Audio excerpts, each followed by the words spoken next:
What? Yeah. You know how much doctors, surgeons pay in malpractice insurance?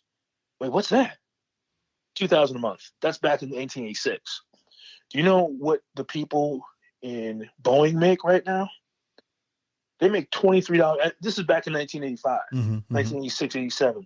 You know they make like $23 an hour, and a lot of them didn't even go to college. What? Yeah. It's called a union, Marty. Yep. Who's got the better deal? Oh, but that guy, listen to me. And so I just thought, oh, well, communists are just people. If you just show them like how economics works, I was dramatically disappointed.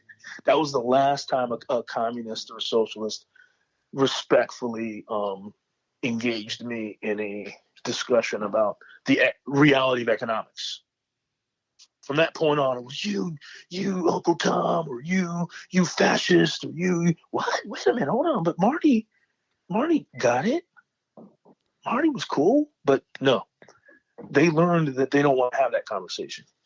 You know, I had a conversation with an individual, and he was talking about, it's always the fat cats, it's always the rich people, and you know the definition of the rich, all those that have more than you. Those are the rich. It doesn't matter what the monetary amount is. It's whoever has more than you is the rich. And he was going off about how, oh, sure, the stock market is doing fine, but what about the common people? And my comment to him was, well, why don't you buy stock? Then you could also take advantage of that. The funny thing, you know what his response was? Right. Well, I do have stock. But I'm talking about those that don't. I said, well, you bought it. Why don't they? Well, because they can't. What do you mean they can't? Did somebody put a gun to their head and said, don't buy stock? I mean, is he pro teacher? Because that's kind of where the teachers' pensions maturation come from. This individual is, I don't know what he is. I think he's just angry. He is in the same boat as the Trumpers who stormed the Capitol building, except for he hasn't found his Messiah yet. Okay, this guy, if the right guy told him to storm the Capitol building, I think he would. But that's the funny thing about, and I think that I don't know if you ever watched Lord of the Rings, but there's something called dragon sickness. I haven't. Okay, so basically what happens is dragons will lay on treasure for like 1,000 or 500 years. And then if you end up with the treasure, you end up going mad. You have all this money, but you should be cool, but instead you're like, I don't want anyone to have it. And it almost feels like some people in America get a version of that where it's like, we have all this stuff here, but because we have so much, people need to have something to fight about. They need to have something to feel oppressed about. Yeah. And what ends up happening is we create enemies. Like I remember back in school where people were like, if you listen to Madonna, you're the enemy. And I'm like, he's a Slayer. People be like, Slayer. I go, why are you trying to start a war with people who listen to a different style of music? Because those people are against us. And I'm like, in Beirut, kids are getting blown up for just trying to go to school. Yeah. Right, but that's fine. But there's nothing more important than staying true to your metal roots. I'm like, there's like 1,000 things more important than that. 10,000 things. Yeah. I love heavy metal, but come on, dude. You're really like, if you like sellouts, you're one of the enemies. And I'm just like, but I mean, they're just all musicians, and they can play both. No true musician plays pop music if they like thrash metal. I'm like, wow. But yeah, I think that we create this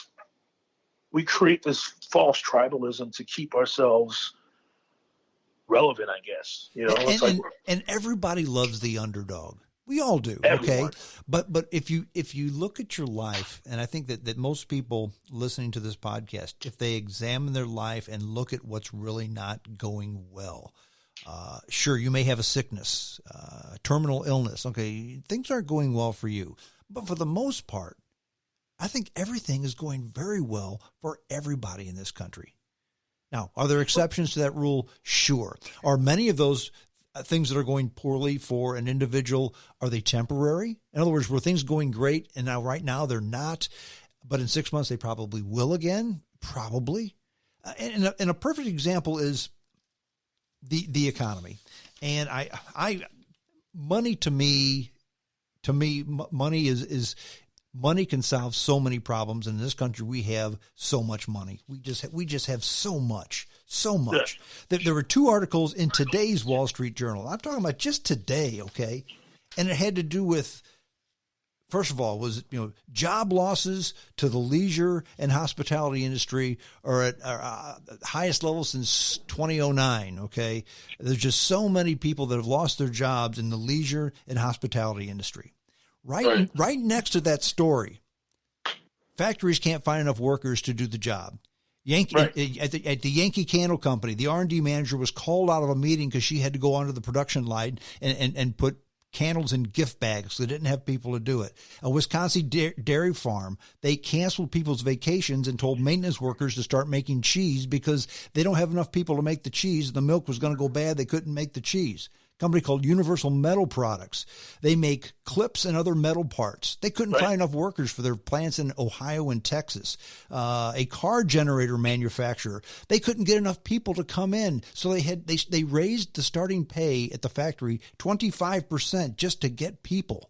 Now, I hear so many people say, well, I know so-and-so that's a waitress and she doesn't have a job. I said, well, then don't be a waitress anymore. Get a job in a factory. Get a job in a warehouse. Get a job someplace else where they need the people. And people say, but I'm a waitress. Well, I'm a this. I work at a hotel. We don't work at the hotel anymore. Go here instead of there. And those are the 2 problems. We don't have a good economic education. When they say the economy, they're really talking about a political consciousness. They're talking about the idea of the economy as associated to a particular candidate or party or community or whatever. The economy is always fluid. It destroys jobs. It creates jobs. The demand in one area goes away. That means the demand somewhere else it has emerged. And we're not taught that. We're taught that your job is some kind of thing. It defines your merit. You work hard. You stay with the company, boom, boom, boom, boom, and it's a reflection of society. And it is, but not in this. It's not. They don't separate job from nation. It's a very old school European mentality that they have. Your job is created by a person who hires you because if he pays you $22 an hour, he expects to make $28 an hour off of you. That's right. That's it. If that doesn't happen, you're gone.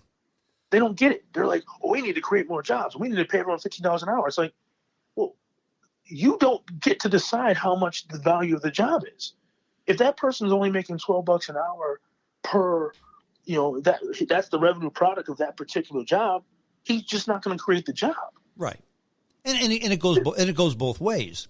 If the job is, look, I cannot economically pay anyone more than $7.15 an hour to do this job, right, he's probably going to fail because nobody's going to work for that, and his profit margins are wrong or bad, or maybe the product that he offers is obsolete.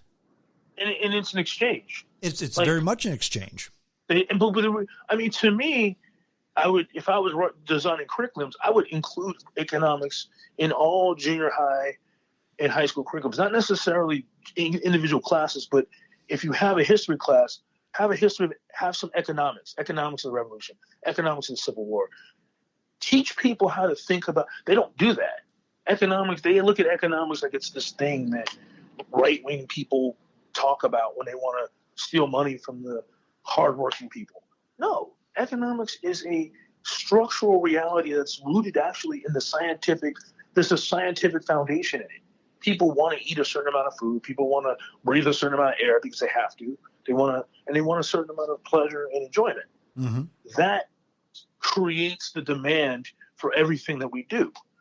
And it's just kind of problematic when people talk about, oh, well, I remember Hillary Clinton said something, and she said, there's no reason why a CEO should make $2 million a year when a teacher only makes $60,000. Oh, that is a stupid thing to say. And she knows it's not true. And how much was she getting per speech at that time? Oh, she was getting like $250,000 a speech. Exactly. So that's the pot calling the kettle black. But that's how the Clintons have always operated. But then that's another story for another day. Yeah. Economically, I'm gonna make a prediction here. Your day job is in the moving and storage business, correct? Yeah. Okay. Yeah.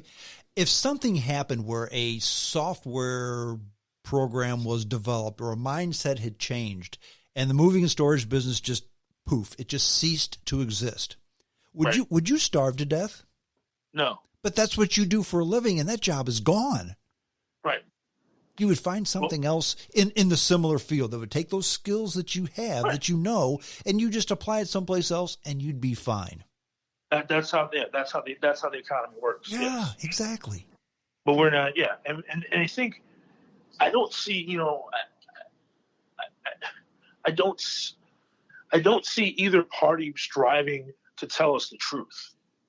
I see them getting worse, both of them, in terms of that respect. I'm not saying this just because you hear every year, oh my God, 2015 was so bad, 2016 was so bad. That is so dumb. I don't even think 2020 was bad, honestly. There were bad things that happened, but there were good things that happened too. Compare that to the bad things that happened in 1942. Right. That's exactly right. And these stupid stats were like, look, more people have died of COVID-19 than died in World War II. Well, that's a stupid thing to say. Yeah, and it's a lie. Utterly stupid thing to say. Well, it's actually not true. It's statistically not true. But even though it's almost from America, but even so, there's this sort of, I don't know. There's this industry. There's this craving for crap to make things bad. And I think it's fueled by the media industry. Because if we had confidence in our leaders, would anybody really watch CNN or MSNBC or Fox? Honestly. No, I don't. Figured everything was rolling around smoothly. Why would we even pay attention to any of that? And that's what I've divorced myself from that. I will say that I'll watch the news, the local news at 9:00 sometimes, just because I want to see what's going on in the community. Okay. I would say that the mainstream news sources, CNN, Fox, MSNBC, even CBS, ABC, CBS, those guys, I would say in the last 6 months, I don't think collectively I've watched an hour of it. I just don't. I read stuff, okay? Because if I'm reading something, first of all, you can mishear something on the news, on a presentation. You can reread something if you don't get it right. You can read it twice. You can read it 3 times. You can quote it. You can go back and read it again. Whereas it's not a talking point. And how many times on a news source have you seen the headline? You think, oh my God, let me read this. It has nothing to do with the headline. Broadcast news is 100% headlines, is 90% headlines and 10% the meat. Whereas reading a news source it's flipped. That's why I read it instead of look at it. And we have the internet. We basically have a library to every book ever published, every magazine and newspaper ever published and currently published. We can read it right now at our fingertips. And we're less educated now than we used to be. Why is that? Well, yeah.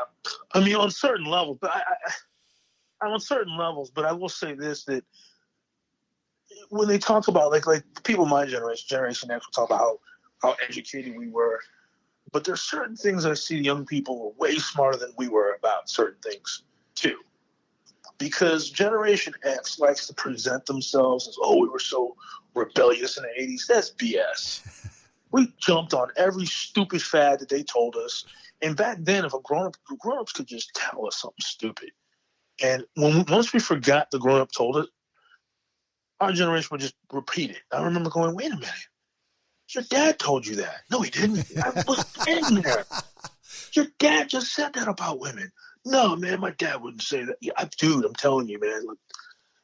And so on certain ways, because of the certain breakdowns of certain structures, young people have been forced to examine things in a more critical way because of some of the problems with the schools. They're like, okay, I can't rely on my school. I can't rely on my teachers. I can't rely on these grown-ups that storm capitals and